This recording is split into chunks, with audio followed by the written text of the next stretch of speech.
Parents exert a great influence in a child's life, and mine were no different. Both my father and my mother were caught up in the Spanish Civil War. The way they each dealt with the experience could not have been more different. Mother never spoke about the war. Father could not stop talking about it.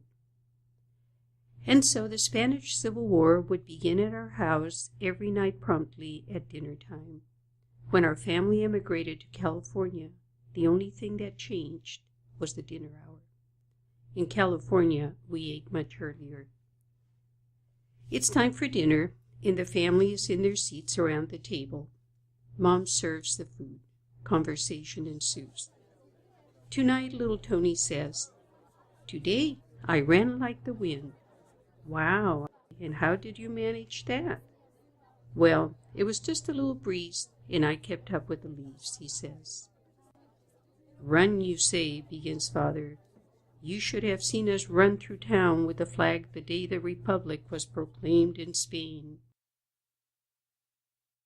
A silence circles the table, made up in equal parts of obligation and resignation before the inevitable, and the machine guns start to fire. The family is once again compelled to take that leap of faith from running with the wind to the front lines of the Spanish Civil War.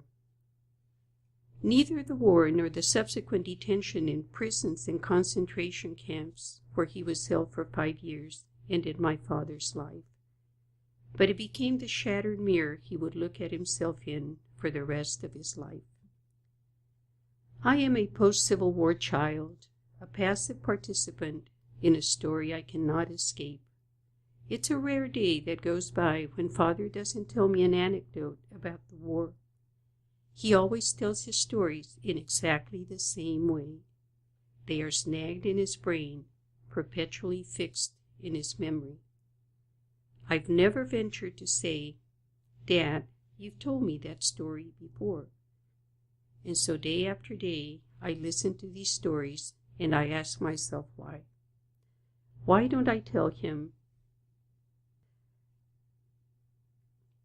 Why don't I tell him that I've heard it all before, that I can in fact almost recite the story along with him? But again I sit quietly and listen. I can't say I've heard it all before, and he can't stop telling me these stories, because I realize the stories are who he is, and I am who I am because I have the privilege of listening to him. My father had just turned 20 when he crossed enemy lines to go fight for the Spanish Republic.